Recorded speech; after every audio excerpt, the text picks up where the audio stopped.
Coba deh, kalau kita ngomongin kutub utara, apa sih yang kepikiran? Mungkin hamparan es yang luas banget, kosong gitu kan. Tapi gimana kalau ternyata kekosongan itu cuma ilusi? Ya, secara geografis emang bener sih kutub utara itu cuma satu titik di peta. Tempatnya jauh banget, super nggak ramah. Bayangin aja, lautnya itu dalamnya lebih dari 4.000 meter dan daratan terdekat aja jaraknya 700 kilometer.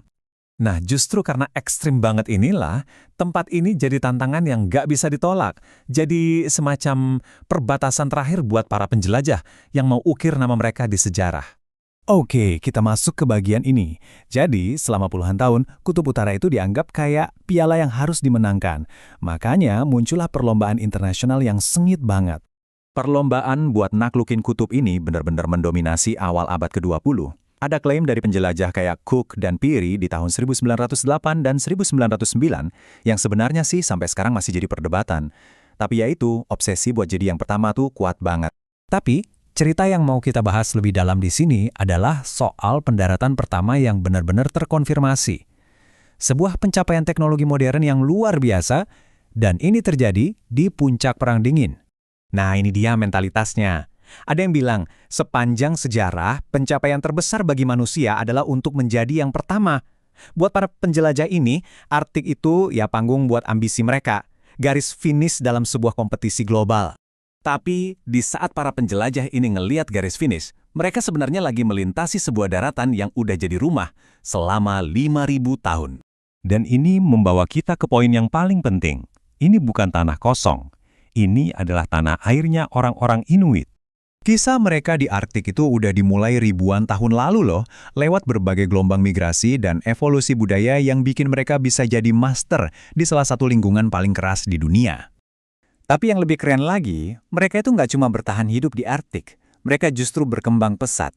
Semuanya berkat kecerdikan dan inovasi yang, wah, luar biasa. Kecerdasan mereka tuh kelihatan banget dari alat-alat yang mereka ciptakan. Mulai dari kulik anjing laut buat berburu, sampai kulik, lampu dari batu sabun yang ngasih kehangatan dan cahaya. Setiap alat itu dibuat dengan sempurna dari bahan apa adanya di sana. Bahkan rumah mereka, Iglo, itu sebuah mahakarya rekayasa loh. Mereka pakai sifat-sifat salju buat bikin tempat berlindung yang jauh lebih anget daripada udara di luar. Pakaian mereka juga bukan sembarang pakaian. Ini sistem yang canggih banget. Pakai 2 lapis kulit karibu buat bikin semacam kantong udara hangat yang sempurna.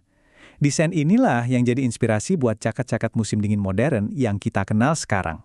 Tapi sayangnya, dunia yang mandiri ini berubah total dan nggak bisa kembali lagi setelah kontak dengan orang luar yang dimulai di abad ke-17. Mulai dari perdagangan bulu, terus pendirian pos-pos pemerintah, sampai stasiun radar militer kayak DW Line atau Distant Early Warning Line. Kekuatan-kekuatan baru ini ya, dengan cepat menarik orang-orang Inuit ke dalam sistem global yang baru. Dan seringkali ini malah mengganggu cara hidup mereka yang udah ribuan tahun. Dampaknya ke kesehatan mereka sangat parah. Ini menciptakan kesenjangan yang masih ada sampai sekarang. Coba bayangin, angka harapan hidup mereka itu 14 tahun lebih pendek dari rata-rata orang Kanada. Salah satu dampak yang paling personal itu adalah kebijakan di mana perempuan hamil harus diterbangkan ribuan kilometer ke selatan cuma buat melahirkan. Mereka baru bisa pulang beberapa minggu kemudian bawa bayi yang, ironisnya, harus dikenalin lagi ke tanah airnya sendiri. Dari sinilah muncul ungkapan yang menyentuh ini. Bayi yang baru lahir telah tiba. Tapi, cerita ini nggak berakhir di kesulitan aja, justru sebaliknya. Meskipun menghadapi tantangan yang luar biasa besar, era modern bagi orang Inuit itu adalah kisah tentang ketahanan dan perjuangan buat menentukan nasib mereka sendiri.